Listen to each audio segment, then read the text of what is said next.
Welcome, action fans, and thanks for joining us for another edition of All 90s Action All the Time, as we continue our journey through Sylvester Stallone's 90s back catalogue.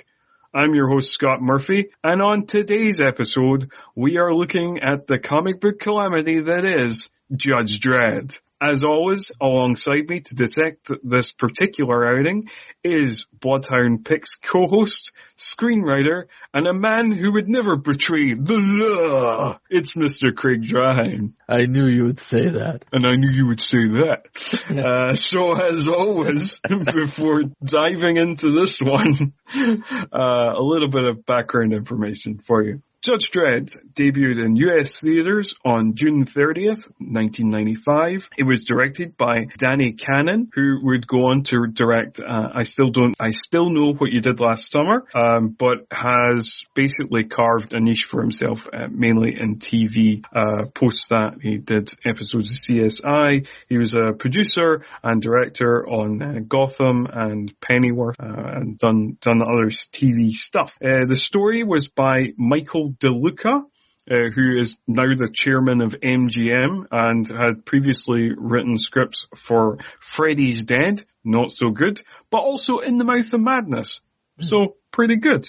And the other person who's credited for the story is William Wisher Jr., who co-wrote Terminator 2 and It Chapter 1. Whereas the screenplay was credited to William Wisher Jr. again and Stephen E. D'Souza, who had written such action hits, or co-wrote such action hits as 48 Hours, Commando, and Die Hard. Although this movie was made in 1995, and Stephen E. D'Souza, boy, did he have a fucking year in 1994.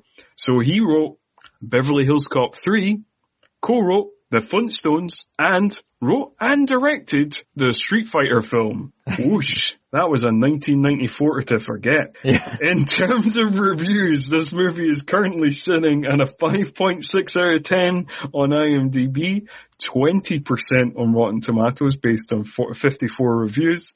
It doesn't have a Metacritic score, and it's got a 2.4 on Letterboxd. And it didn't fare that much better at the box office, although it did end up making a total of $113.5 million, but that was on an $85 million budget, so was a loser for the studio. And in its opening US weekend, rather embarrassingly, it was even beaten out by Mighty Morphin Power Rangers, the movie. So there you go. So Craig, when did you first see this one? I probably saw it when it first came out. So I am a big comic book fan. My brother who's much older than me, he had I can't remember the comic now. It was like a stray issue of Judge Dredd that I read constantly until it fell apart, or reread. But where I grew up, and even in the States, that Judge Dredd wasn't really that big at all. I think it was one of those ones where you'd have to go into like a very, specific comic shop in the major city and stuff, and you couldn't really find it anywhere else. So besides that single issue, I really only knew about, watching the movie, and I liked the movie, but and I know we talked about this prior because you were asking how I could be a fan of Judge Dredd the comic and like the movie so much when I was younger. I think, especially watching it now, I realized it wasn't necessary because I always had an issue with the plot and many elements, but it was just the world, I think, and the production design and something about, I was like, it just, obviously I wouldn't want to live in Mega City 1, but I just love the world so much, and that's why. It does look cool. And like, even as, I think like I was more disappointed with it as a kid, just because I read the comic book first. So like, it was one of those things where, I think I didn't see it at the cinema, so, because we didn't go to the cinema all that often. Mm-hmm. So I think I must have saw it either when it came out on video, or I might have even seen it like a few years later when it was on telly. And then, by that stage, I'd already been reading the comic book for a while. And, I think I didn't hate it. And I watched it a few times, and, I thought the world was cool, and even as a kid, I thought like some of the action was cool.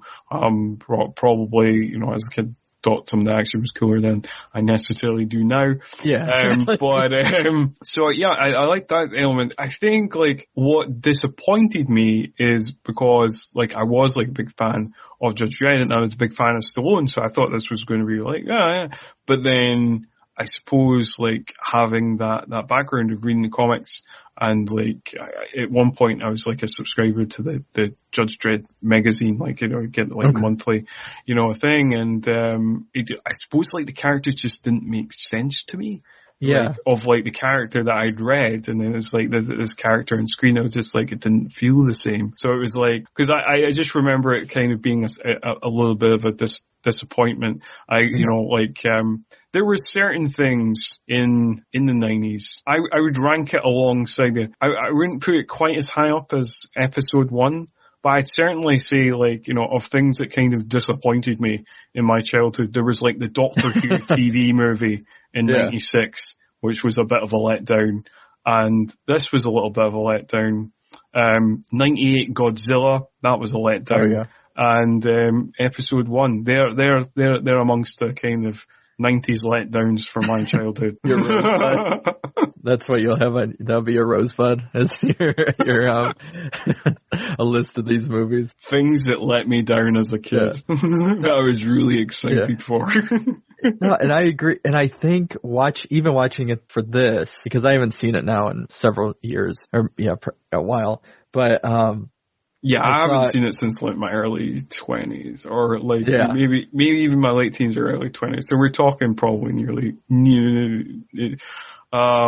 you're talking at least 15 years, if not more. But so watching it, I'm like, well, if they did it right, Stallone wouldn't be a bad Dredd if Stallone was willing to actually go, I don't know, that place. It's like on paper it could work. That's what it feels like. It just, you know, it doesn't, obviously, because Dredd doesn't require. I mean, I love the 2020 or the 2012 one, but the character of Dredd itself doesn't actually require, I think, you know, substantial acting chops or all this other stuff. No, but it is commitment to that role. Yeah, you have to commit to it. I think that's what it is. Like, basically. And I think Carl Urban does a really good job of that in Dredd, the 2012. But no, I don't think it requires to be, you know, you don't have to be fucking Robert De Niro, to play Judge Dredd. You just have to be committed to that character. You just, like, cause, like, you know, I don't think that, I mean, I suppose he's had the odd role that, you know, like, he has stretched himself a bit. But, like, for example, Clint Eastwood tends to play Clint Eastwood, right? Yeah. And that's essentially that kind of blank, emotionalist, slightly surly, kind of always like simmeringly pissed off, the thing that Clint Eastwood does as Dirty Harry or as the Man with No Name, you know, in like the Dawes trilogy and stuff like that. Yeah. That's essentially the energy of, you know, you should be given out as Judge Dredd, you know? And you could just tell that, especially more so even now, and for people or fans of the comic books, that, you know, obviously it is Hollywoodized in a way, and that, you know, I know in the States it's hard for us to, because Judge Dredd in the comics, especially if you read like the issue America or stuff like that, he is essentially, even though he's the protagonist, is working for a fascist government. Correct. You know, and there is that satire to it and all of that, but there's so much within this movie where it's like, no, we need to really show he is the hero. That the law is in their world is a good thing, and like it's just all these bad criminals, and I don't know, it's interesting. Yeah, it is interesting. It flips the whole, I guess, the intention of the original, the original comic. And I think there's a thing here as well where, like, obviously, this is the first time we've covered a comic book movie, so maybe we should talk a little bit about, like, comic book movies in the 90s. Not too much, because we really need to get into the plot of the movie at some point. And this is your official spoiler warning. We are going to go fully into the whole plot of the movie, spoilers and all. So if you've not seen the movie, you don't want it spoiled, then go watch the movie, come back, listen to this. But we are going to fully explore all of Judge Dredd after these messages. No, let's. But yeah, so this is the first time we talked about comic book movie on the podcast. Maybe to talk just very briefly on that. Of like, so at this time, Hollywood obviously didn't take comic book movies seriously at all, and just thought they were kind of stupid, and made them in that vein. And there's a clear kind of like talking down to the audience, just being like, kind of, well, these are just silly things. Why would anybody care anyway? And because obviously buying up rights to comic strips and comic books became, there was a kind of boom of that, given the success of 1989 Batman, and then, you get this kind of whole spate of comic book adaptations, big money comic book adaptations, nearly all of which totally fail, mainly because the creatives behind it don't care about it and don't understand it. But then, you've got things like Dick Tracy and The Rocketeer and The Shadow and, a whole bunch of other films, and then like the year after this, you would get like Barbed Wire, and actually, I tell you what, in terms of like bad movies that I did enjoy as a kid, the year after this, 1996, you'd also get The Phantom, which which genuinely entertained me as a child. Yeah. I've not watched it in years and years. It's probably terrible, I know. But I had a soft spot for The Phantom. I always give credit to, especially because I love Demon Knight so much, to Billy Zane. Yeah. Like, he commits to it. He really does. He really, like, he does know exactly what movie he's in. He really does commit to that role. And then I think, like, that's what that's a movie that has a very committed, very consistent tone, even if it is a bad movie. Yeah. But we're not here to talk about that. And, but also in 1995, you also had Tank Girl, which I do have a soft spot for. And it was a year for campy comic book movies, because also we had Batman Forever, which is a movie we will talk about at a later date. Yeah. But is there anything you wanted to say about that kind of 90s comic book boom before we kind of move into breaking down the plot of this one? No, I mean, I think you covered it all. Yeah, I mean, at the end of the 90s, you would get, that would kind of be the middle ground, I feel like, with Blade, where it was, took the creative freedom, or it was kind of campy in a way, but then it also did earn enough money, which, they always will talk about how Blade led to the success then of, I think then Spider-Man, which then set off the whole, what we have today, basically. Yeah, I think like it blazed the path for X-Men in 2000, and then you get Spider-Man in 2002 that kind of, and I suppose even at that stage, like comic book movies aren't necessarily taken seriously, but at least like the kind of directors behind them have a better idea of the tone, and have more love for the source material and stuff like that. So like it is done with more kind of heart and stuff, and and it gets better. And then I suppose that eventually leads up to the year of 2008, where like Hollywood starts taking comic books movies really seriously, because then that's the year you get both The Dark Knight and Iron Man, the first installment in the MCU, and then it's obviously comic book movies now rule the world. But it wasn't like that in the 90s. And Blade was the one that kind of was the course corrector, because most of the 90s comic book adaptations that you got were terrible. There's only like really a handful of good ones in the 90s. You've got, like, I do have a soft spot for Batman Forever and Tank Girl, but in terms of like really good films, you've got Batman Returns, you've got The Crow, you've got Well, Darkman's actually not based on a comic book, but it's like basically Sam Raimi like couldn't get the rights to do the Shadow, so made Darkman.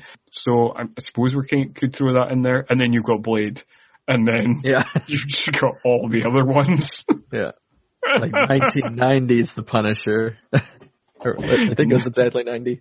I can't remember. Was that 90 or was that 89? Oh, I think it's like listed as 89, and maybe it didn't come out. Lundgren, yeah. Yeah. Let's see. It was 89. 89. So yeah. Dolph Lundgren. There's still not been a good Punisher movie. Because there's the Thomas Jane one, was not good, and then there's the Punisher Warzone, which I hated. So yeah. Which that one is a throwback. I actually watched the whole behind the scenes and everything because I found it for Punisher $1. Warzone. Yeah, for $1 the Blu-ray at like a 7-Eleven. And yeah, she talked about she wanted to make it like the ultra violent version of like the Dick Tracy movie. So just like very hyper stylized comic book, I guess. Right. Yeah. I don't know. It just wasn't a fan. Let's before I delve any more into Punisher Warzone and the lack of good Punisher films, let's talk about let's get into it now. Let's talk about Judge Dredd, which was made by Hollywood Pictures, or Disney in disguise. Yeah. Which would explain a lot of stuff about why it is the way it is. Yeah, apparently it was like a subsidiary they had that made like kind of R-rated movies, like the R-rated movies. Actually, Hollywood Pictures did make some good films, like in their time. They made films like Dead Presidents. That was a movie that came out in 1995. That was a good film. Another movie that came out in 1995 is a good film. Crimson Tide made that one. Okay. Got some other good ones in their repertoire. Anyway, how does Judge Dredd begin? This, I think, is our first opening like this, maybe so far, and I haven't seen it in a while, where you get the scrolling of basically the exposition of the world building, but then somebody's reading it as well. Not anybody's reading it, though. Not any old buddy. It's our good old friend James Earl Jones. What a voice that man has. And talking about how, with the world changed and everything kind of became with the climate and became a scorched earth, except a few kind of mega cities in the country or even around the world. And then it goes into how law went out the window and it all went to crap. And so they had to bring in a new type of lawmaker, somebody that was judge, jury, and executioner. And that's basically all it is. And then it sets us up for, you see this ship flying from kind of this wasteland into this very elaborate wall, and then they are docking, which we're learning are like a bunch of prisoners that have been, I guess, released from their sentence. Yeah, absolutely. And I was going to say that, I don't know if it was just because it had that opening scroll, and then it was James Earl Jones, but it felt quite Star Wars. Just that when it's like that ship's docking, and the guy who greets the ship kind of looks like a kind of Mandalorian, and I'm like, this feels very. I don't remember it being quite this Star Wars, this opening. Well, even the special, which will pop up later, not the judges, but like the special units, they almost have, even though they're in all black, they almost have like a stormtrooper element to it, or something. Yeah, for sure. But that's where we get to the first kind of character we're introduced is not Judge Dredd or any of them, but good old Rob Schneider, who we almost follow as like a protagonist for a bit until he just disappears for many minutes of the movie. Yes, so he is the person who kind of introduces us to Mega City 1, and because you go through the big metal doors, and then we arrive in Mega City 1, and we kind of see Mega City 1 through his eyes. Oh, he is returning because he's kind of like home. So he's returning back to it, but he's looking at it with wonder, and then he gets a cab ride, which even though this movie was made like 2 years before, but again, it's just, it all feels like all these kind of sci-fi things all mixed together, because like the cabs, they look like from Fifth Element, but maybe Fifth Element nicked it from this movie, because like I said, Fifth Element came out in 97. Which I know, well, Fifth Element, didn't they take from that comic book, The Inkle? The Incal? Yeah. They did. They took a lot from that to the point where I think like Jodorowsky tried to sue them. Yeah. And any listeners, definitely you should, if you are a fan of action movies and comic books, definitely check out The Incal, because it's a great comic book. It's very surreal, and I highly recommend that. And it's kind of the basis for a ton of sci-fi now. Yeah, loads of shit. Yeah. But yeah, so we get, this is kind of where we get, which I know we were talking about before, whereas there's like the world that they set up, there's the satire in it. And you start to see it where, what it's called, heaven, I can't remember, the place he's supposed to be living is, heaven's... Heavenly Heights. Yeah. And he thinks, he flies over this very luxurious pool that's really high up.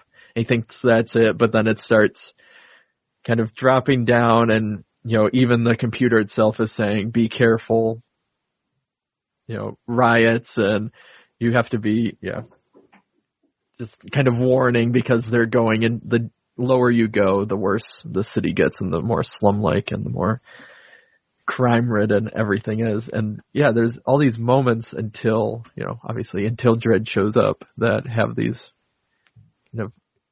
where you think, okay, the comic book at least enough to, you're kind of adding it in a little bit. But. Well, this is the thing, like, I mean, according to everything I've read about the movie, is Danny Cannon, who was the director of the film. He is British. He was a fan of the comic book, apparently, like in the kind of little making of documentary that you can watch on YouTube, which is called Stallone's Law. Like he says in that, like he was a fan of the comic book when he was like 10 years old, and but it had a lot of production issues, and there was a lot of butting heads between director and star, particularly when it came to tone, and and it seems like by the time it went into post, like he was pretty much shut out of the edit, like the director Danny Cannon, and I think Stallone had a good amount of say in the final cut of the movie, and so I don't know if there's like obviously Danny Cannon wanted to do some stuff that didn't make it in the movie at all. Apparently there is a different cut of the movie, the Cannon cut, that is darker and has more violence, and some of the abrupt edits later on in the movie are explained by the fact that there is this more violent cut, and I don't know, and again I do not know enough details on that cut, if it is more satirical or if it's just basically this movie but with bloodier, so I don't know. We'll start a whole petition, release the Cannon cut. Yeah. Well, apparently this film was submitted to the what's your one, the MPAA. That's right. Yep. Yep. Yeah, apparently it was submitted to them 5 times because they kept giving it an NC-17. So 4 times they gave it an NC-17, and then it was eventually cut down enough that they gave it an R rating. So clearly the original cut is way more violent. Yeah.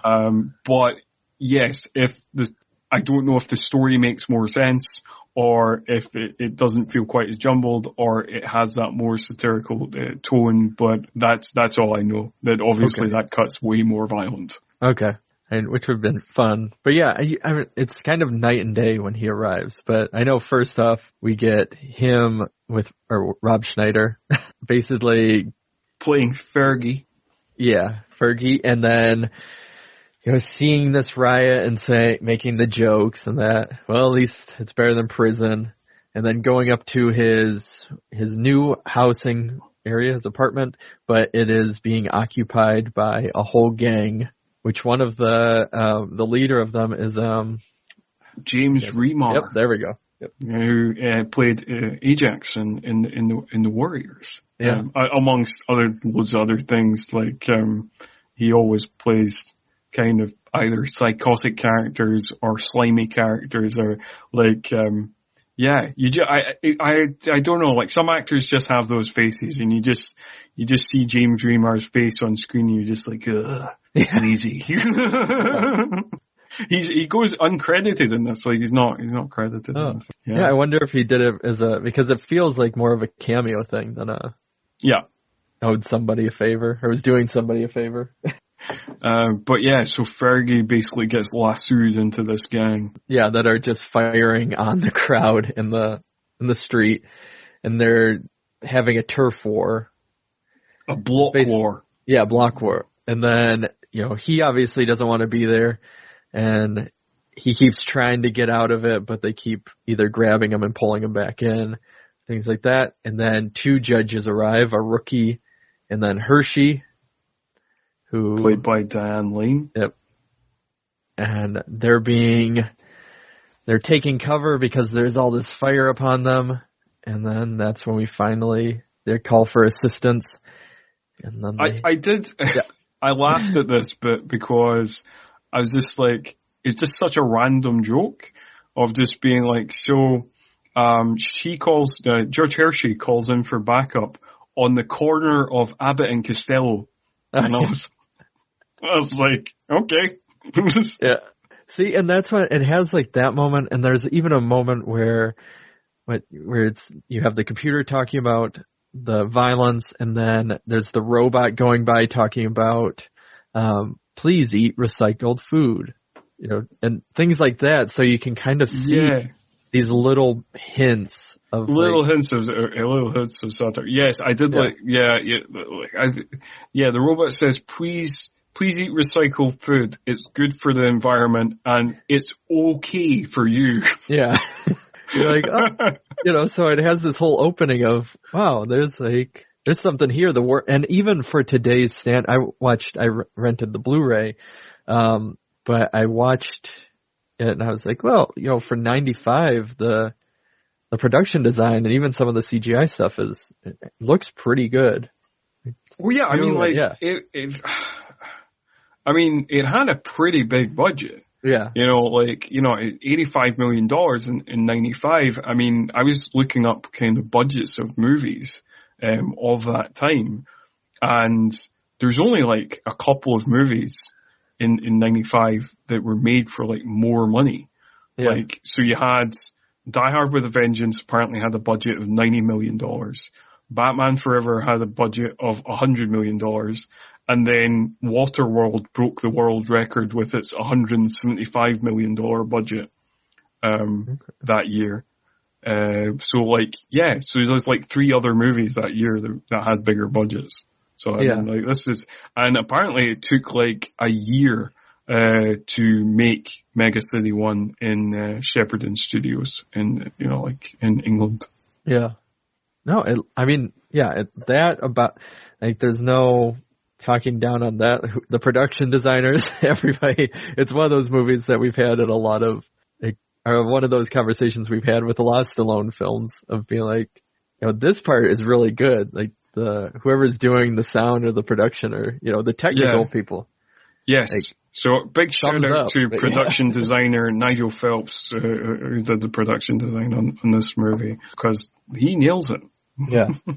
But then we get basically a complete, you can really feel it, the tonal shift right when Judge Dredd arrives. It's trying to not show his face, and, he's not even that grizzled, I guess, as you would expect, or, serious. He's just kind of talking down to Hershey saying, well, these bullets have a range of 200 yards and we're 300 yards away or something like that. So why are you even taking cover? And, Yeah. Because, I suppose, like, we should mention that the way he is introduced is, like, with stereotypical action movie hero shot. So we get, like, and it's a real loving shot of him, so we get a shot of the motorbike, what are they called again? Lawmasters? Is that the guns? Yeah. The Lawmasters, the bikes. Yeah, I think that's what they're called. Yeah, because the guns are the law givers. So the bikes are the Lawmasters. So, like, we get a shot of the Lawmaster. He parks up. And then we get a shot of his boots, and then we, like, camera scan, pans all the way up to his helmet, which he currently has on. So yes, epic hero shot too. And then, of course, it is the first time where he says, and which we get a lot of. And also, like, it is the first time we get his apparent catchphrase, I knew you would say that. And because that's what it feels like in this whole movie, is they're like, catchphrases are big right now. So there's that one, there's, I knew you'd say that, there's, I am the law, and then there's, court's adjourned. Yeah. Where they set it up like it's supposed to, it's like, this will go perfectly on the t-shirts or on the action figures. When you press the button, they can say that. Yeah. And this is part of my problem with, like, Stallone's performance, is just that Dredd just isn't this. Yeah. Dredd isn't James Bond. He's not quippy. He's like, what makes Judge Dredd funny is his extreme lack of humor. Yeah. Like, the fact that he has no sense of humor, the fact that he is completely buttoned down, the fact that he is just kind of this grizzled kind of, and he has no emotion, like, that sometimes comes across as funny. And, like, there's lots of comedy within the Judge Dredd world, but it's just not the comedy that you find in this movie. And it's not even like it's not like the other characters are not over the top. There's plenty of over the top characters within the Judge Dredd universe, but Dredd isn't one of them. Yeah. Which is interesting because based on what we've talked about with other Stallone movies, and you have all these over the top people and he's the one that's, like, playing it down or almost phoning it in. It's like, here was his opportunity to, like, to almost, you could just play into, you're given it, like, you just have to play into what you've already been doing in these other movies, just maybe a little bit more, and then, it'll be fine. Like, it'll be a fine film, at least, as much as it can be. Yeah, I mean, like, there's other problems with the script and stuff like that.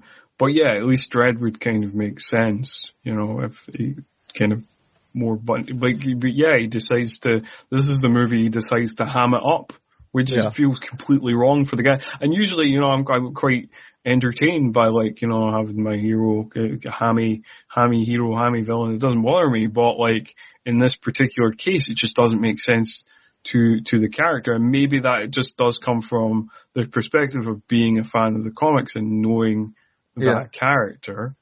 And maybe that doesn't feel as egregious to other people, but, it never really sat well with me, and rewatching it still doesn't sit well with me. Well, and that was because Diane Lane throughout it will make some comments about like him being human or showing signs of humanity or a bunch of stuff in regards to that. And for me watching it, especially this time, it's like, well, he has been showing emotion. Like it's not like, I guess, the comic books like we've talked about, or even the Carl Urban version. Yeah. I think he plays the character right, because that character, he does play it like the man with no name, he does play it with this lack of emotion, and that does come across funny sometimes, because it's such a lack of emotion, it's such a void of emotion. But he's super emotional, most of most of the movie, he's angry in a really pissy way. He's people keep saying what a lack of emotion he has, and he should show more emotion, and I'm like, he's showing lots of emotion. He's emotions all over the place here. Just because he's kind of growling things doesn't mean he's not emotional. In fact, that shows a kind of a big level of emotion, over the top growling. Yeah. But yeah. So we get it. So he comes, he does his quips, he does kills the gang. Yeah, catchphrase, and then he basically, he kills one batch. So there are two gangs that decide in different rooms that decide, I guess, to work together throughout it. Yeah. Kills one. The rookie is all excited because he wants to now take one, and he gets killed. And then Judge Dredd then, kills all of them, and obviously he's dispensing the justice throughout it, saying the year, or, that destruction of property, that'd be 1 year and 1 year, and then something else 5 years, and then killing an officer. And James Remar is saying, oh, well, let me guess, life. And as he's pulling the gun at Judge Dredd shoots him, saying death. And then... Yeah, that's... And again, and again, we get another hit from Bond Dredd. Yeah. And surprisingly, it's not even that exciting, the whole shootout. It goes by really quick, and it's like, oh, okay. That was it. I guess that just took down this game. Yeah. Yeah. And then he's talking to Hershey, who is giving the whole showing emotion, and, and they're having this little back and forth where he's even kind of being flirty in a way that it almost, they're kind of playing this little flirty element that, again, is not really as much in the comic, but then the robot goes by, but the robot has a different sounding voice because it sounds like Fergie. It has a strange Rob Schneider feel to it. Yeah. And he knows the difference, Judge Dredd. So they finally find him, and he's trying, in the robot, he was hacking it to kind of get away and he's trying to plead his case, saying that, I was just trying to save myself and they were shooting, and, obviously Judge Dredd saying, well, you could have jumped out the window to avoid, breaking a law. Well, it's 40 floors, I would have died. Well, you would have, at least, that's not... Yes, apparently suicide is legal in Mega City 1. Also, I must say, the character of Fergie is so annoying in this film. Yeah. If you were to do, I do not know, maybe we should, after this episode, do a poll, because, I definitely think that in terms of, sci-fi action cinema, Fergie is in my top 3 most irritating characters, alongside Jar Jar Binks and Chris Tucker's character in The Fifth Element. Oh, I'd put him ahead of Chris Tucker, definitely. I know Chris Tucker is annoying in it, but I think because they play so much into it, there's that part in me where I'm like, okay, I let it go a little bit more than. But yeah, this one, it just, because it doesn't even fit. Yeah, it feels out of place. Yeah, true. Yeah, it just feels like they throw in all these components of, and that's what, because with, who was supposed to originally be Fergie, why can't I think of his name now? Joe Pesci. Joe Pesci. Joe Pesci was offered the role, or Stallone wanted Joe Pesci to be the character. Well, he said he didn't want to do sci-fi. And so, but they chose Rob Schneider just because he did comedy. So it's like, Stallone went, oh, well, he might add nice little, some quips to it or stuff like that. So it feels like they're just grabbing things, and what we've kind of talked about of even imposing, other sci-fi tropes in it or things like that of, well, this might work and this might work, and you know, kind of throwing it all together. Yeah, it does very much feel like that. And I don't know why, like, they're just like kind of throwing things into the mix, like left, right, and center. And even the way they don't even like directly adapt like one story from the comic books, but they've just thrown together a whole bunch of different storylines and kind of mixed them in a blender of like, you know, the storyline to do with Rico, who we'll get to, and then there's a bit of the Judge Child in there, and then there's a bit of, you know, like it's all these kind of different kind of, you know, long running plot lines that are like thrown together in this kind of mad, not very cohesive at all mix. Yeah, and that's what I always felt off about, and what I mean, the 2012 version I liked because it was introduced us to the character, and it was so self-contained of like, here's just this normal crime that they're taking down a drug kingpin. Not to spoil it for anybody that hasn't watched it yet, you should, because it's great. But this one felt like even watching it now feels like a sequel or something, because it's like, it's so high stakes and there's so much to it, but they don't give us enough time to really introduce us to all of these elements. Yeah, for sure. Maybe if there was a one that introduced us that was like a normal, you know, more like the 2012 plot line. And then this is what we get later on when we know who Dredd is, when we know who Hershey or whoever, you know, these characters are. Yeah, and kind of expand into the universe. Yeah, for sure. But we should maybe keep trucking with the plot, because we're like 40 minutes into the episode or something, and we're like 10 minutes into the film. Yes. So we get all the nice kind of, because it kind of goes by in a blur, where he sentences Fergie, and that's where we don't see him again for a while.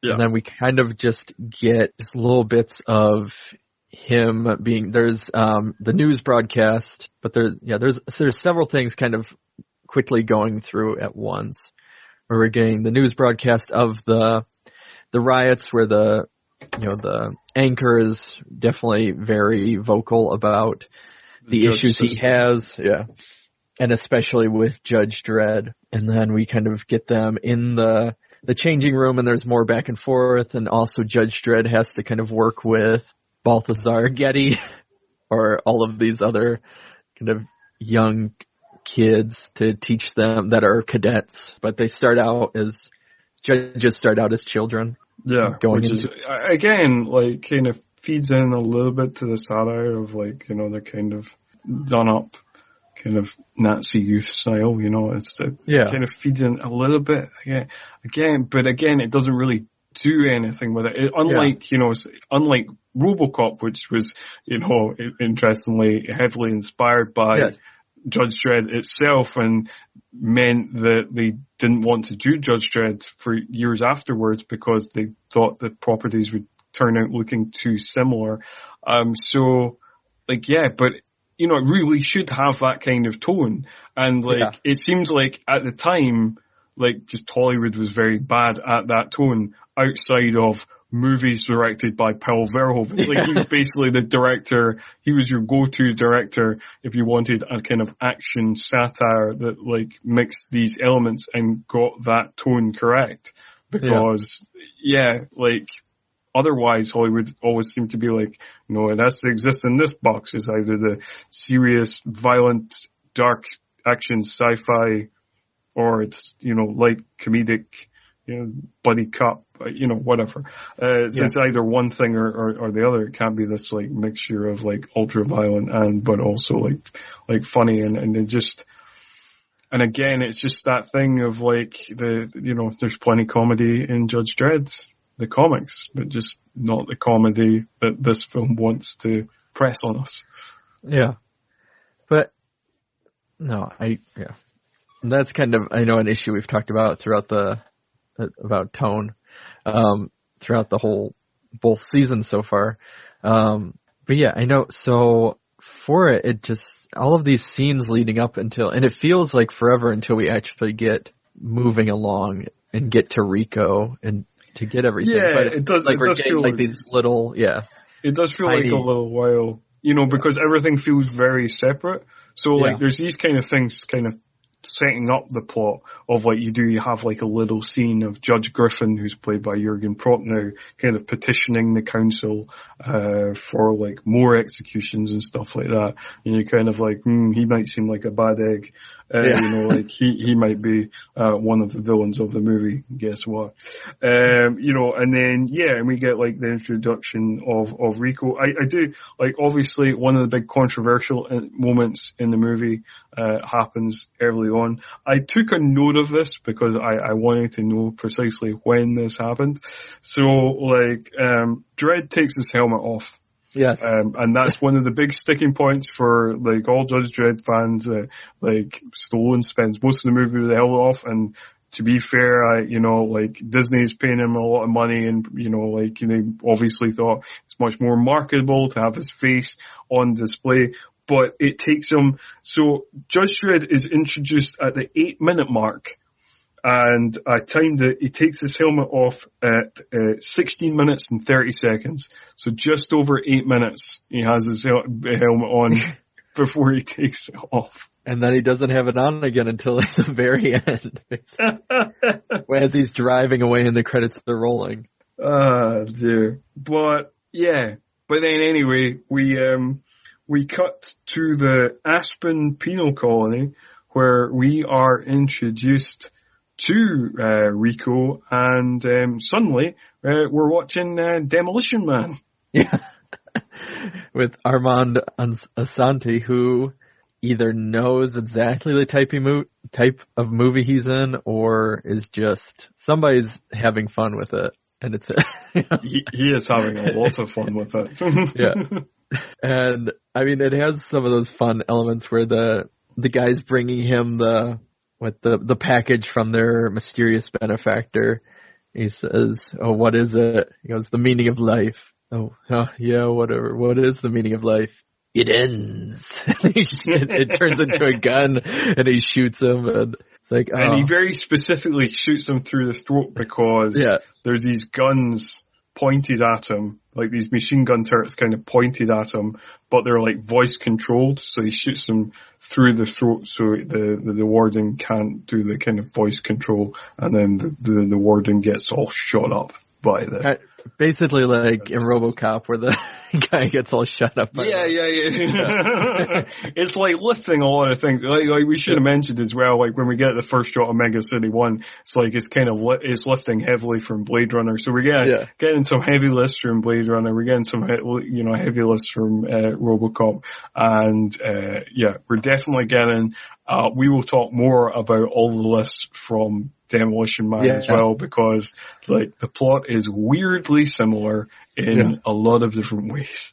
Yeah. And so, that's another thing where we get Rico, that happens, and then he just kind of, or then, two guards come in, and he's able to defeat them, kill them, and then like he disappears for a bit. And then we get more kind of random scenes where we're seeing, I think this is where we get training the kids and stuff like that.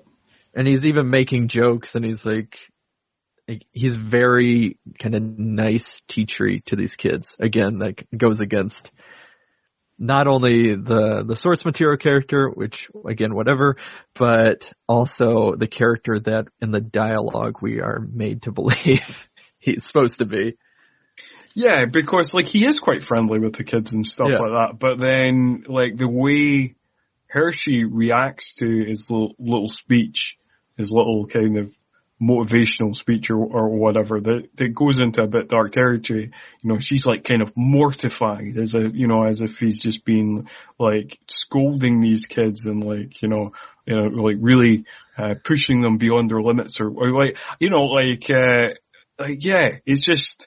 The characters react to Dredd as if he's like this emotionless boy, and he's just nothing penetrates or whatever, and he treats everybody kind of offhandedly or whatever, but like he doesn't really. He just like he's a bit surly, but like essentially quite friendly. He's basically the same character as he was in Demolition Man. Yeah. He's just as quippy as John Spartan. He has, he is essentially the same character as he is in Demolition Man. Yeah, which is kind of like, angry, tough cop, but with a heart, whatever. Yeah. Oh dear.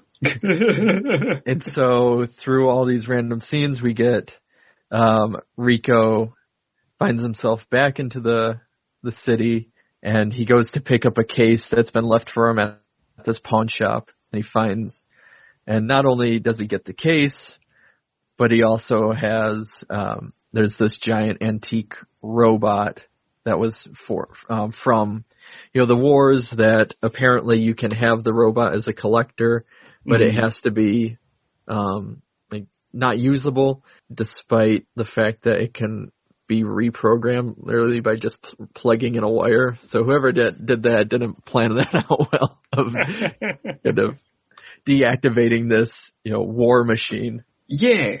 That is true, and I do want to mention for British listeners, because I think it's worth mentioning, because I think it's quite fun.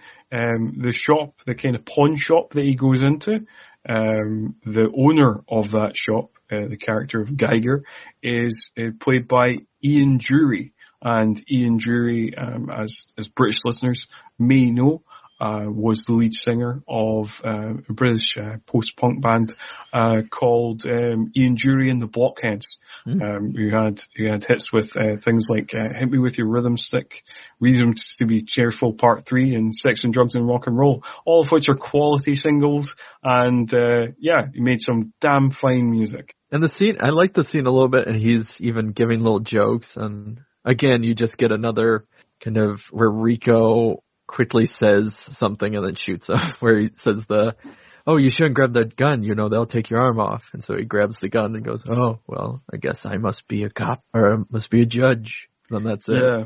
Like, that's kind of how his shtick for a lot of it is. Like, he says something that's like says his own little lines to kill people, but does it, opposite of Judge Dredd, where Dredd is law related, he's just sinister related. They give us many reasons to know that Rico is a bad guy.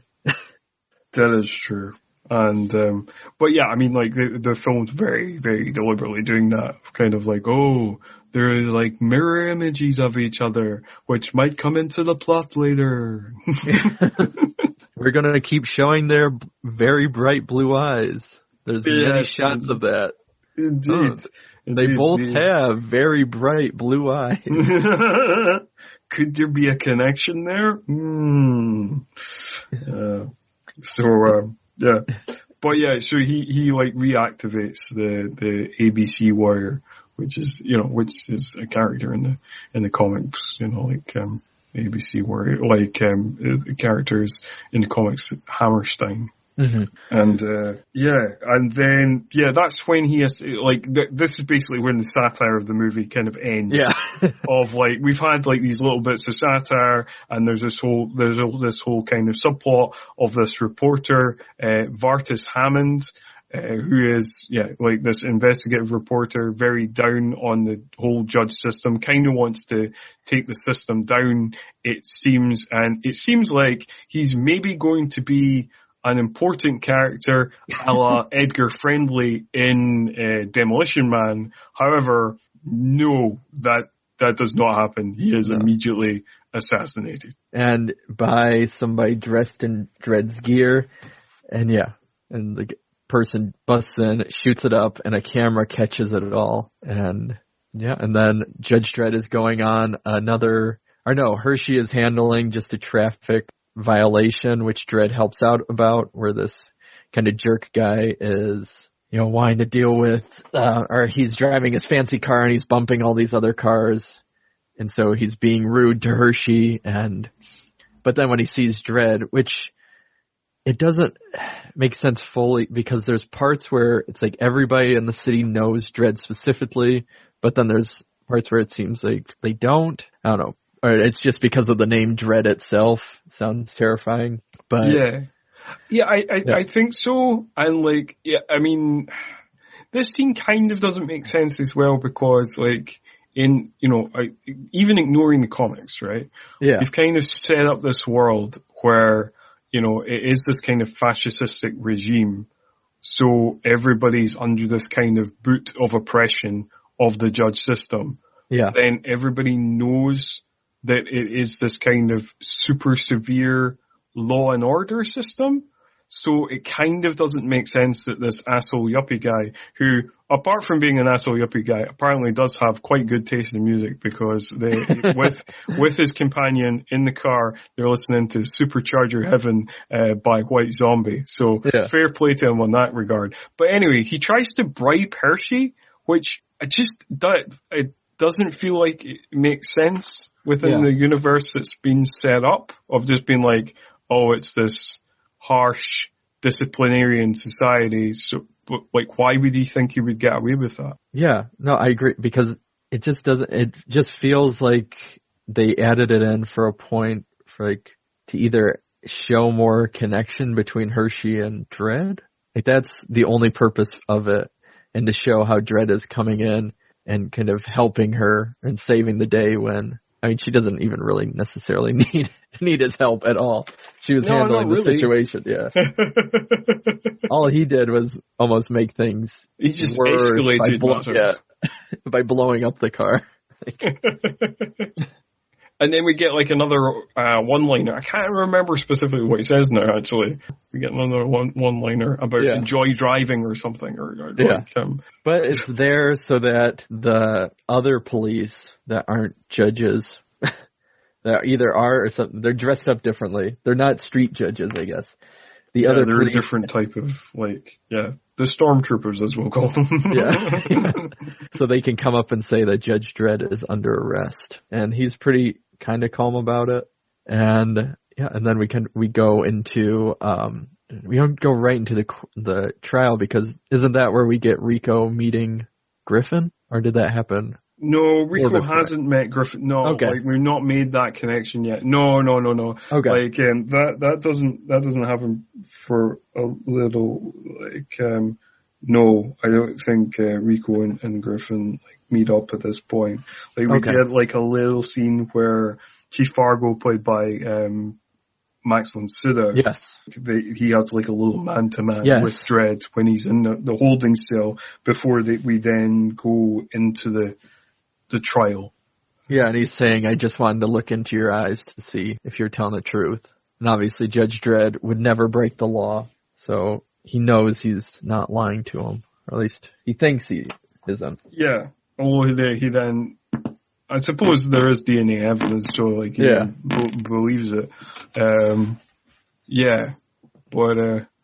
We get this trial. Initially, there's a video showing Dredd doing it, but then that is seen as inadmissible, because one of the younger students with his techie knowledge is like, oh well, it could be faked. The uniform could be faked, badges can be faked, and we can't get a clear look at his face. It's too low res, so that's thrown out. But then we get this DNA evidence that shows that only the judge who has the gun can that basically there is DNA on each bullet of the gun, called the Lawgiver, the Lawgiver 2, and that proves indisputably that Dredd killed the reporter Vardis Hammond and his wife, Mrs. Hammond. And Dredd, who is supposed to have no emotion, then has his whole yell of that, his lies. I didn't break the law. I am the law. Because, the guy that shows no emotion, he has a whole upset in court. But yeah.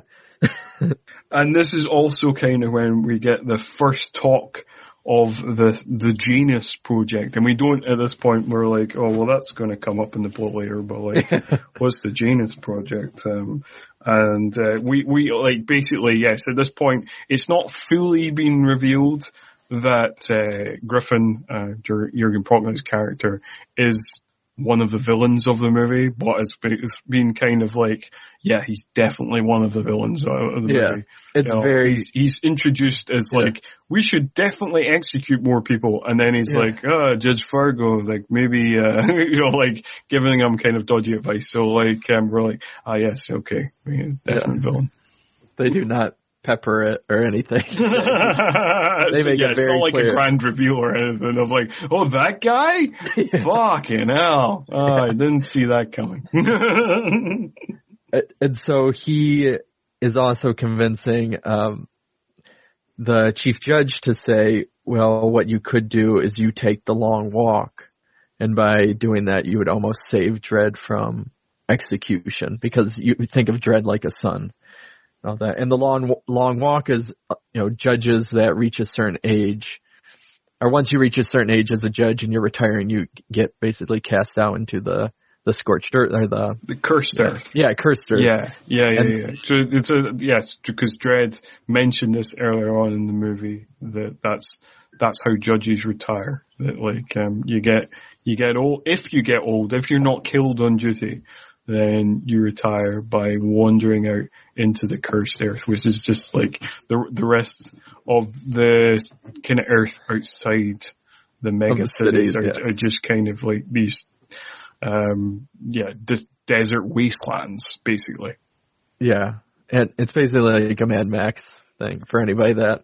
Yeah, it is basically like a Mad. This movie is ripping off all sorts of things.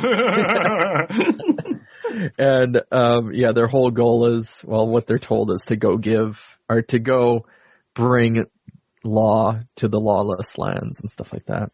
Yeah. And so he retires and basically sacrifices himself in a way to at least save Dredd, which gives Dredd a lifelong sentence in the Aspen prison. And then so it does this back and forth while we're seeing Dredd get stripped and get, his muscles showing and all of that. And then the Chief Justice being honored. So one's losing everything, one's kind of having this honorable exit, but they're both getting out. Yeah. I suppose we should mention that in this movie, unlike a lot of the movies we covered, we do not get any naked butt shots that we've got in several of the previous movies, but we do get a couple of times where Stallone is in a very tight leotard. So we do, yes. And this one makes sure to show the shoulders a lot, because he's wearing the tank top the whole time, and it's one where it's like it only has the small strip up the back or whatever. So that's true. His muscles. That's true. And it's kind of big, or like when he is in his full uniform, like the big over the top kind of gold shoulder pads, and the way it's designed, apparently designed by Gianni Versace. Yeah. There you go. But then we get, but this is when we get the big reveal that, oh my God, Griffin's the bad guy. So yes, after it's sent out in the long walk, Dredd's been sent out to jail.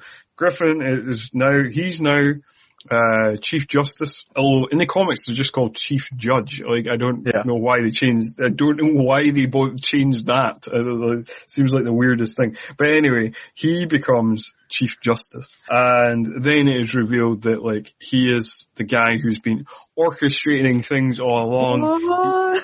He's the one who got Rico out of jail, and we get basically he's he kind of feels gutted. He's like, maybe we should have got Dredd on board, and because he would have been, he's like our best cop. So. Yeah, but as in a lot of scenes, Armand Assante is just very entertaining.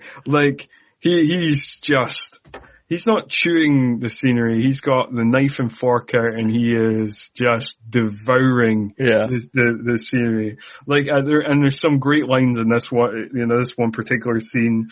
So at one point he says, "Forget Dredd. He only worships law." And then he's Judge Griffin is talking about like wanting to create fear and chaos within, as much fear and chaos within Megacity as possible, to kind of enact his plan, which we'll go into greater detail as the plot reveals it. And then Armand Assante says, "You want fear? I am fear. You want chaos? I am chaos. You want a new beginning? I am the new beginning." I don't know what that even means. Yeah. Like that last one's just like, what do you mean you're the new beginning? Yeah. What? I mean, it sounds entertaining when you say it, but like, doesn't seem to have a lot of logic to it. Yeah. Well, this one more than we've talked about with so many of these Dredd, or not Dredd, so many of these Stallone villains. It's like there's always that one, even they're cranked up to like 11. He is like cranked up to 25 on this. Yeah, I mean, like you can see like the veins like popping at the side of his head and all that. Those kind of, it's like, I mean, he is acting his absolute goddamn socks off. Yeah. He earned that paycheck. I mean, yeah. I don't know. I mean, like, I'm not going to make any aspersions on the man. I'm going to assume that the performance was done sober, but like, if any performance looks cocaine fueled, that is a performance. Yes. And if that is Armand Assante without cocaine, well, don't never give Armand Assante cocaine. Yeah. But the movie is better for it, at least for because he is one of the most entertaining elements of the movie for sure. Yeah. And so next up we have, we see Dredd, and he's basically walking up to the shuttle that it will take him to prison, and he ends up being right next to everybody's favorite character, Fergie, aka Rob Schneider. And they're sitting next to each other because obviously the script wants that to happen.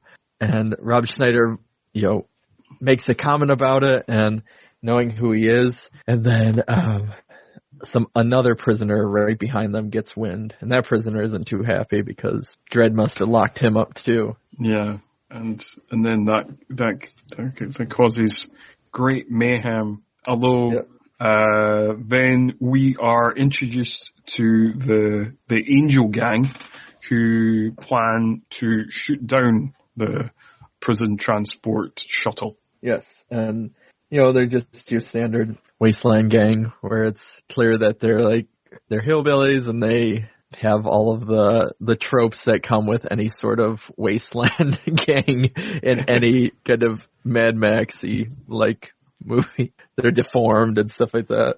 I mean, there's definitely in this section, there's definitely a kind of heavy Hills of Eyes as well. Yes. And while they're watching this, and they're very religious too, they found their version of God out there in the wasteland. And there's the prisoner who's able to kind of break free of his shackles, and he's trying to stab Dredd in the throat, saying, "Payback time, Dredd." And he's holding it to him. And so that's going on as there's basically a rocket being fired at the ship to bring it down. And the rocket is fired by Junior Angel, who is because I am recording this from Edinburgh, so I'm legally obligated by the Scottish government to mention any Scottish actor in any podcast. So it is played by Ewan Bremner, who would the very next year have his big breakout role as Spud in Train Spotting. Just thought I'd throw that in. That's the law in Scotland. No, it's not. Just kidding. Obviously, Train Spotting is significantly better than this movie, but yeah. Yeah, but Anyway, I just thought to throw that in. It's interesting as well because the Angel Gang is played mainly by British actors like Christopher Adamson, who's played various deformed villains in various blockbusters, and also a movie we talked about in the Guilty Pleasure series of my podcast, New Horror Express, Evil Aliens. He was in that. I was on that one. Yes, I know that's why I brought it up. But Pie Angel is not played by a British actor. The rest of them are. He's played by Scott Wilson, who would go on to be most famous for playing Herschel in The Walking Dead, I would say. Yeah. And he's been in, I was trying to, because I remembered him from that, but he's one of those faces that's he's been around for years. For sure. Yeah. And so they're brought down, and then we basically are jumping into, one, Hershey is kind of continuing on her investigation, and looking at the locker, and she finds a picture of Dredd as a baby and his parents, potentially. And then there's also another picture of him shaking hands and being buddy-buddy with a person who she can only assume is his only friend, because before he suggested he only had one friend, but he had to judge him. So maybe that was foreshadowing for this. And then throughout that, then we also get, Griffin is told, or it's communicated that the ship was brought down and that they're scoping it out and that Dredd wasn't on board. And Griffin keeps saying that there were no survivors. And, a soldier's like, we found the pilot. He's alive. There were no survivors. And they get that message and the pilot's like, what the fuck? I thought I was going to get saved. And then we get to meet the Angel Gang a little bit closer up as Rob Schneider, Fergie, and Judge Dredd are basically hanging from ropes in this barn looking thing, even though it's not even a barn, it's an abandoned building, but it's kind of half underground and everything that comes with, nuclear fallout, I assume, if we were in one. Yeah. And that's when we meet them. They're talking about Lord, and then you're really introduced, but more so that Dredd already knew about all of them. He's heard about the Angel Gang, so he gives us the MO on all of them. And of their crimes. Pie Angel gives us fun introductions of and this is my youngest, and this is my, and here's Mean Machine. We call this one Mean Machine. He has some, things, it's very tough out here in the crushed earth, and and he cranks up his head knob thing. I guess that makes he's got a kind of dial in the middle of his forehead that kind of turns up his aggressiveness somehow. Yeah. And, so it ends up they do that, but Dredd, it feels like he kind of stops because maybe he left out one of their crimes, but I don't know. We might see. But obviously Fergie starts, praising the Lord and, saying, and they're like, oh, we got ourselves another believer, and, in their kind of really bad Southern accents. The stereotype. And so they take off Fergie, and Dredd keeps saying, oh, I think Scott Wilson's actually from Georgia or something. Yeah. I think, but I mean the rest of them are British actors, but at least, I don't know. Yeah, apparently he was born in Thomasville, Georgia. There we go. At least there is one actor of the gang who is actually from the South. Yeah. And his work, but I mean, we get some of those very iconic Southern accents. They're like, "Hey, Paul," well, you got a Scotsman and two Englishmen doing it, So it's essentially just like me being like, yeah. Yeah. And so, Dredd keeps warning Fergie, saying, you're making a big mistake. And, obviously Fergie's cocky of, no, Dredd, I'm not making a mistake. The only one is, you're still up there and I'm right here. And that's when Dredd remembers there was another crime that they commit. Cannibalism. I mean, I think he always remembered. I think he was just being a dick. I mean, that is kind of, why would you wait until the guy is off the rope and all of that to say it? I know, it's like, I want to see him really sweat when I make this reveal that he is about to be eaten. Yeah. And then kind of like, obviously, we discussed that this film was submitted a bunch of times to the MPAA. Mm-hmm. And this is kind of like the grisliest moment of the movies, because we do see a guy who's like on a spit roast, who's obviously already been cooked. Yeah. Yeah, that's what's interesting, hearing that kind of information from you about that, because thinking about the movie now, and even when I was watching it, it's like, there isn't that much. I mean, there's a little bit of blood here and there, but it's not really that. The violence isn't extreme enough for me to think it would get an NC-17 rating for 4 times. I don't know. Yeah, well, I presume the opening scene's bloodier. I presume the death of the warden's bloodier. Yeah. There's scenes later on in the movie that there's like weird edits on that we'll talk about when they come up, like where I assume it was nastier, but it's kind of cut. Yeah.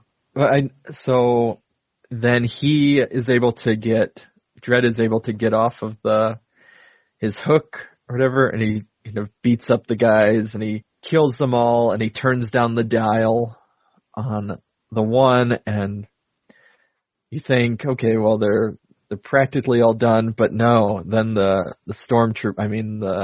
other judges. The other judges, whatever they're called. That definitely aren't stormtroopers. They come in because they have to end Dredd, and so it goes from a fight with that family right into a fight with them. But Dredd is saved by the last one by a certain justice, or a chief judge, who may have already been wandering the wasteland. Dun dun dun. It's the return of former Chief Justice Fargo, played by Max von Sydow. Yeah. But not long, even though they're happy to see each other. He instantly gets impaled by the one with the Mean Machine. Mean Machine, there we go. Yeah, Mean Machine, who then, and this is another thing that's popped up several times in Stallone's movies, and I realized this maybe because we've been watching them so close together, where he does the 3 strike thing, and there seems to be a fight that Stallone has in all of these movies where the guy is almost egging him on. You have the wrong answer section and Cliffhanger. There's one in Demolition Man. So this one is you get 3 strikes, and so strike 1, strike 2, and then he hits him in the head with this metal bar and it doesn't do anything. He says strike 3. But that seems to be a common thing. In these Stallone movies. It seems to be a definite thread where it's like, we get one character who seems like semi-invincible that goads Stallone, and then Stallone beats him at the last second kind of thing. Yeah. And this, obviously we get that he slams his hand, or he shoves his hand into a wall and it gets stuck because of the spikes and everything. He basically has he has this metal arm, and he's got, at the end of the arm he's got kind of Swiss Army knife kind of with various sharp pointy things. And Dredd does the whole, he's giving a charge of using illegal electricity. How do you plead?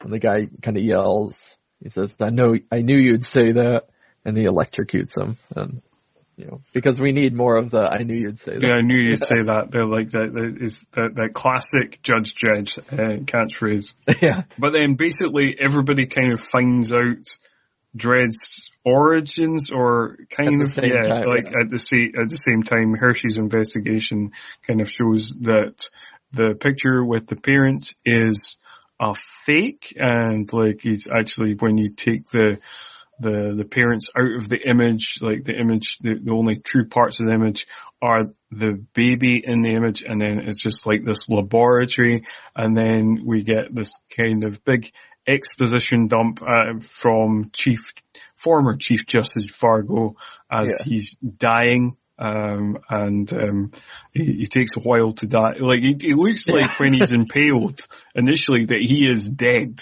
He has been killed by that, but actually he's not been killed.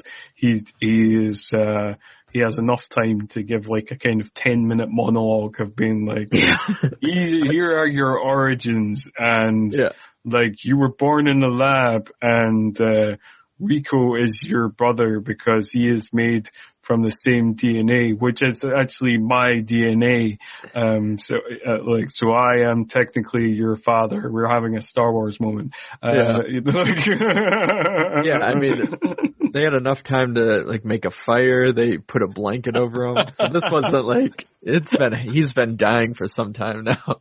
Yeah, he's been dying for hours. Yeah.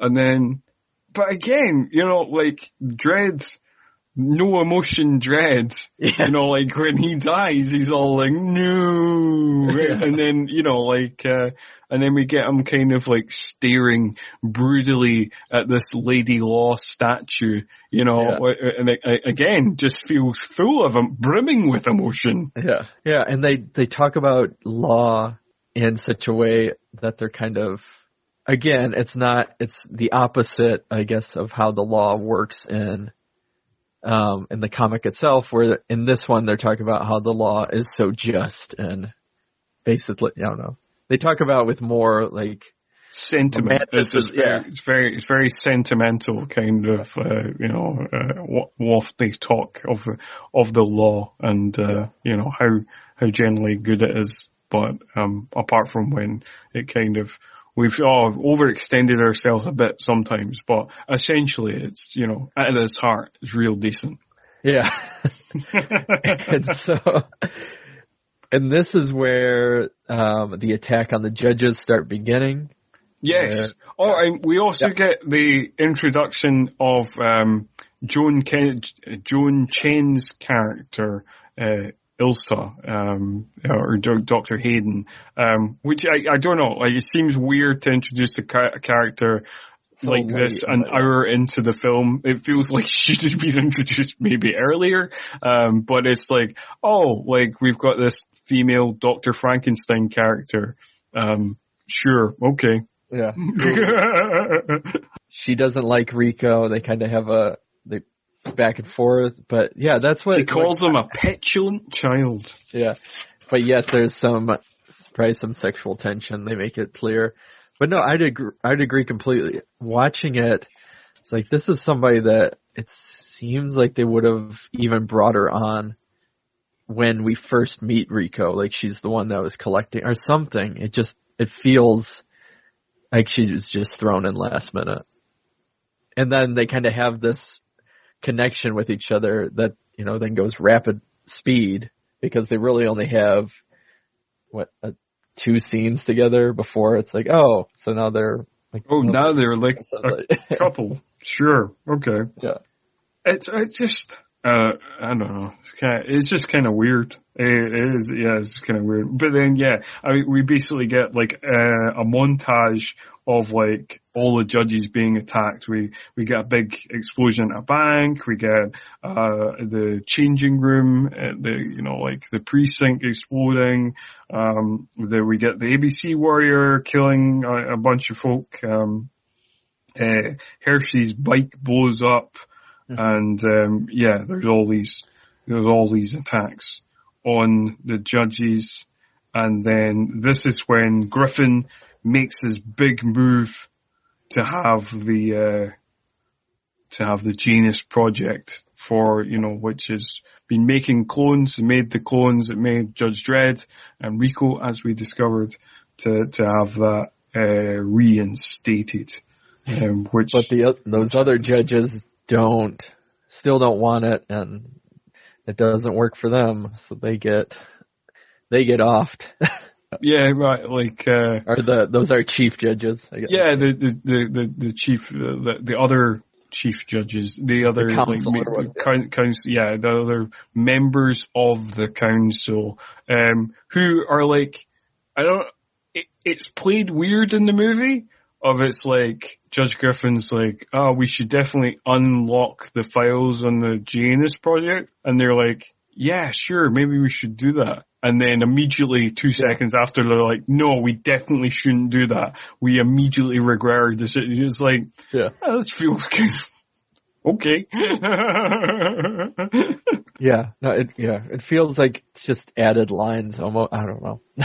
Or maybe there was supposed to be a longer scene in between and they just forgot to cut out some of it. Yeah, but anyway, we'll leave it be. There's there's more logic defying stuff coming up, so we'll continue on.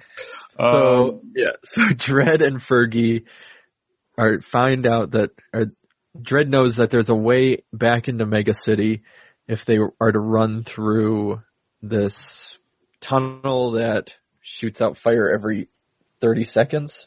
Yeah. And, obviously this is where Fergie is supposed to, it becomes kind of a buddy movie, I guess. Yeah, kind of. Because he obviously doesn't want to go. And they have some little back and forth, but finally they start running through and they're able to and Dredd even saves them, and they're able to get back into Mega City. Running through the fun tunnel. Story about this. Apparently, according to Rob Schneider in an interview, Stallone was given lots of kind of flame retardant clothing, and Schneider was given nothing. Really? Yeah, apparently so. According to him, like in an interview, that's what he said. And Schneider's the one that ends up he's supposed to be closer to the fire, too. It's the fight. He's the one in more danger. So to be fair, as much as I hate this character in this movie, I feel sorry for him in that regard. Yeah. There is a later scene as well, like the scene later where he's like running downstairs. Yeah. You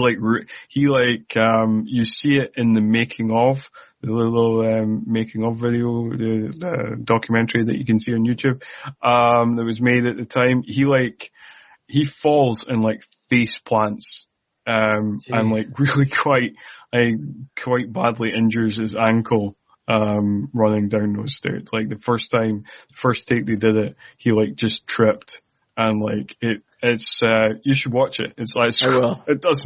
It's quite a nasty landing, and it was like, oh man, Rob Schneider didn't have the greatest of times in terms of hurting himself in this movie. And in his mind, it's probably like just coming, I'm almost off of just came off of SNL. Like this is gonna be it for me. It's really gonna change everything around. Yeah. This big budget project, what could go wrong, man? It's going to be a massive blockbuster. It's going to make me. But they do manage to get into the city. They managed to avoid that fireball, and thankfully, we can say that they managed to avoid the fireball in real life. And Rob Schneider has stayed intact to this day. Yeah. And so they go to Hershey, where they kind of get more exposition of what we've already seen. Yeah. And Hershey at first she's kind of not sure about Judge Dredd, but obviously that changes within a couple of seconds because, the script says so.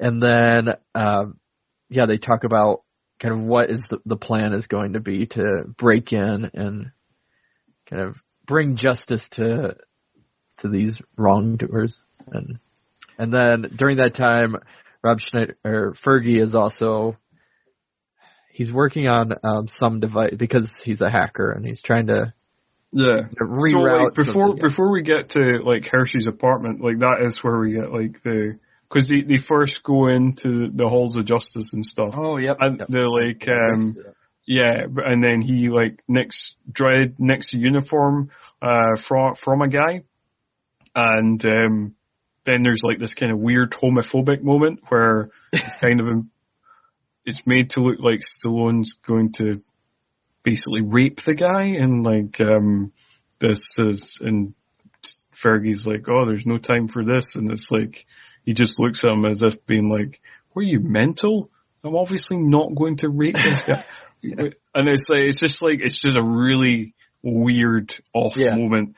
But then we kind of get like a chase scene, and they're like running through the halls, and I think that's where he like falls over. And then we get like this whole kind of chase on the Lawmaster bikes. We get this, which is a good action set piece. We should probably mention it just because of that. Of like, it's really good action set piece of like the Lawmaster bike chase. Yeah.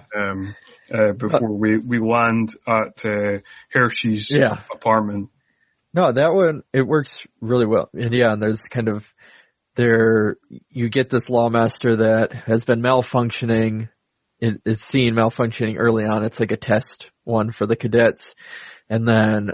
So it'll keep going off and on while they're doing this through these high-speed chase through the city. And it's fun. The thing that gets you is you kind of hear Fergie screaming the whole time. Yeah, that's like, kind of annoying. Yeah, but, and then there's like Dredd jumping onto the other one to fight one of the guys. And they're flying over people, and it works really well. And I think, again, even for the year it came out, I think it still looks pretty decent. Yeah, I think so. Like special effects, I mean, like the film is now coming up for 26 years old, and I think it looks pretty solid, pretty decent. Yeah, for sure. And like. Again, I think kind of intercutting with this is like we get a bit more of Rico, and so the doctor character, Joan Chen's character, who I do feel sorry for. Like we've covered 2 movies that have featured Joan Chen, and in both she has been entirely wasted and given no material to work with. So she's really facing an uphill struggle. In case listeners don't remember, the other movie that featuring Joan Chen was, of course, the Steven Seagal film On Deadly Ground. Yeah. So poor Joan Chen. On Deadly Ground came out in 94. This came out in 95. That's just, she deserved better. Yeah. And she's good too. It's just, I agree completely that she's just got nothing to work with. Yeah. Like they bring her in at the last bit and say, okay, kind of be a rude doctor, but now you're not being a rude doctor. Now you're like his love interest. Because woman or something, I don't know. Yeah, kind of. Yeah, like they're like a partnership now. It's like, we get one scene where she's calling him a petulant child, and then we get a scene of like he switches what the DNA sample for the clones are going to be, and then suddenly it's like, they're like a couple. Cool. Yeah. Because he just says, I had to work for Griffin because he got me when I was in prison, so I didn't have a choice. But what's your excuse? And that's what changes her instantly, I guess. For sure, that's just like, that argument is entirely sound. I am now by your side. I also love, like, when we cut back to Hershey's, like, apartment, like, we get a scene where, again, we're talking about Dredd's lack of emotion. He's like talking about no feelings, no emotion, and yet he's on the bed and he's practically crying. He's like, I don't mind vulnerability in my heroes, but it's just like, it's not the character. Like, stop telling us he has no feelings and no emotions when that is not what is on screen. Yeah. Well, and even for the sake of Fergie, he's one of those characters where, normally in these buddy movies, they're stuck together for some reason. That's why they can't separate, or there's something driving them both to go that way, whatever it may be. This one, it doesn't feel like you're kind of wondering, well, why are you still with Dredd? I mean, it doesn't feel like there's any reason for them to be together besides the plot told them, because the script told them to. Yeah, I agree with that. Fergie's kind of like, I mean, I suppose he's kind of sticking by Dredd because he saved him. Because he saved him, and because maybe he thinks that Dredd can, if he helps him, then Dredd will officially clear his name, because maybe he's worried about still being a fugitive. I guess. That's the best logic I can give you, Craig. What do you want? Yeah, I guess that's it. But we put more thought into it than obviously the script. I tried my best, Craig. Yeah. I wanted to give you some logic, something you can hold on to, but that's all I got. But yeah, when they're in there, they kind of realize that there was a major power surge, and so they're kind of pinpointing where this project, yeah. And so that's where they must be, Griffin and Rico and all. But just like in Demolition Man, Rico turns on Griffin. Yep. And because Griffin is upset that Rico put in his own blood, Rico is saying, well, I don't want any mindless drones falling around. I want them to be free thinkers and that. And then, the ABC robot, it grabs Griffin, and even though we don't see it, we are told that it's going to rip his arms off, his legs off, and save his head for last. Yeah.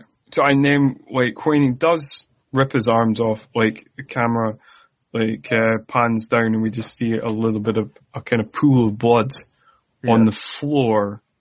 But this does definitely feel like one of those moments that has been edited. I presume in the original canon cut, # release the canon cut, that we get to see him rip his arms off. Yeah.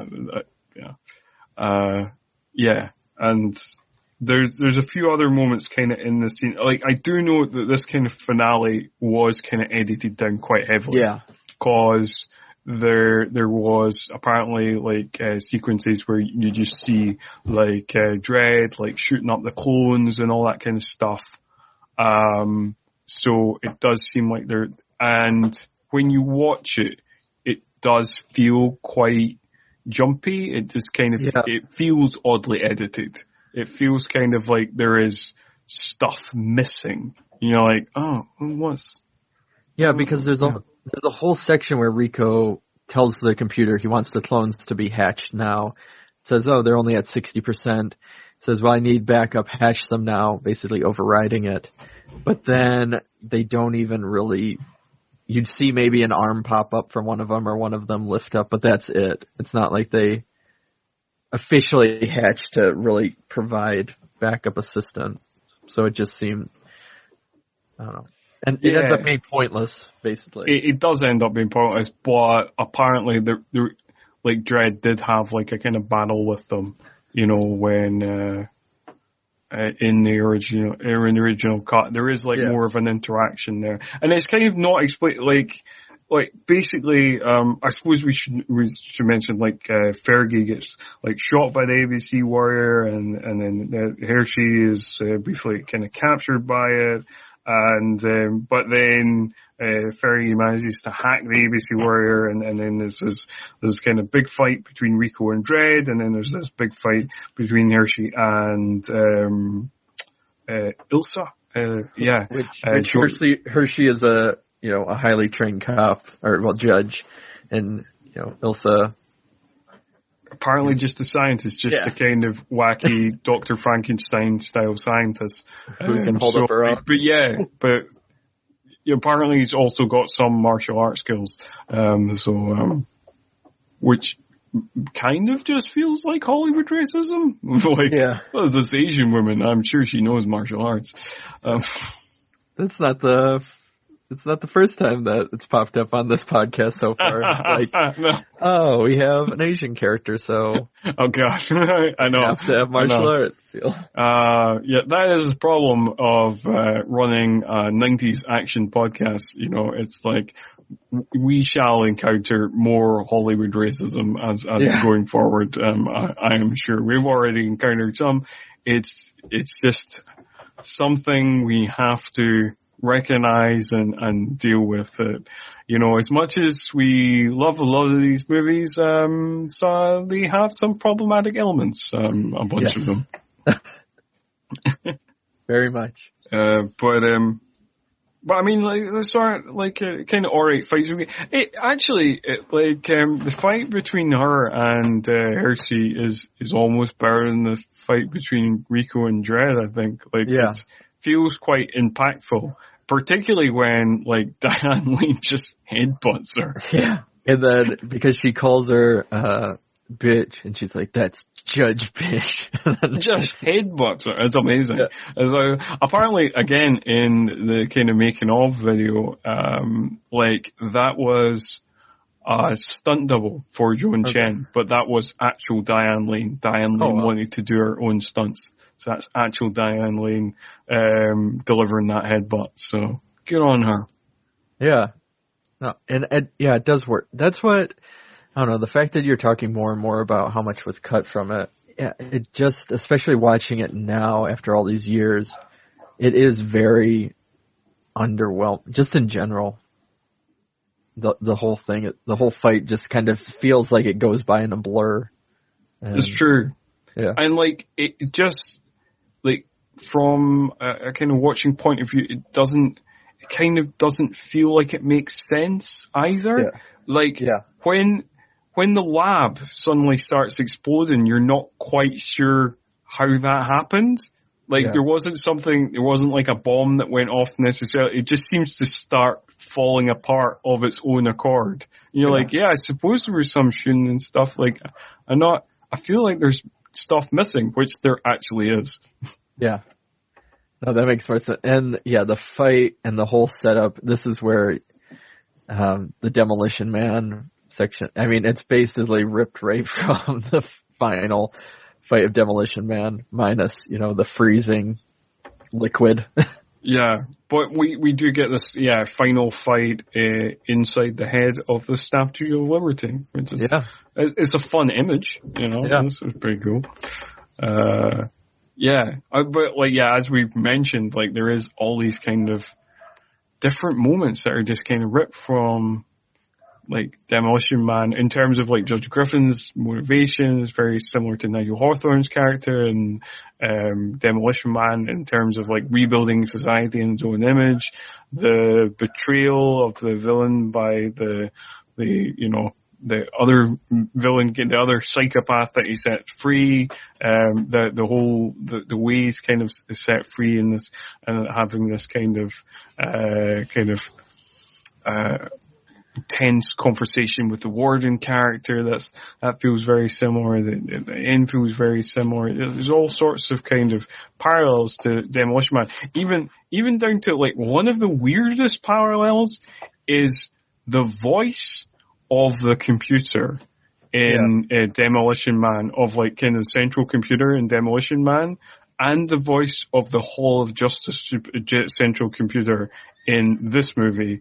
In both cases, the voice is Adrian Barbeau, which is just a kind of weird random connection, but it's there's a lot of Demolition Man DNA in this movie. Yeah. But we did forget right before the fight, so Rico is trying to convince Dredd, let's create a new world, and that is true. We cannot have this podcast and not talk about the greatest exchange of dialogue in the movie That is a fair point, Craig.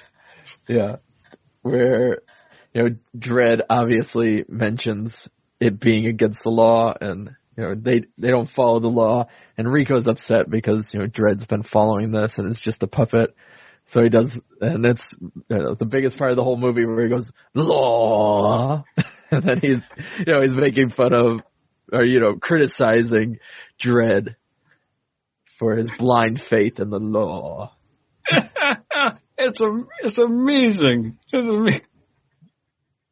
No matter how much energy I could put in me making fun of it, it'll still never, ever reach the level of theatrics that Armand Assante puts into it. Oh, dear. I think I need to read out the exchange because it's just so fun. So Rico says, "Why did you judge me? Why did you judge me?" Judge Dredd says, "You killed innocent people." "A means to an end," Rico says. Judge Dredd, "You started a massacre. I caused a revolution. You betrayed the law. Law!" It's amazing. It's like, it makes the whole movie totally worth it.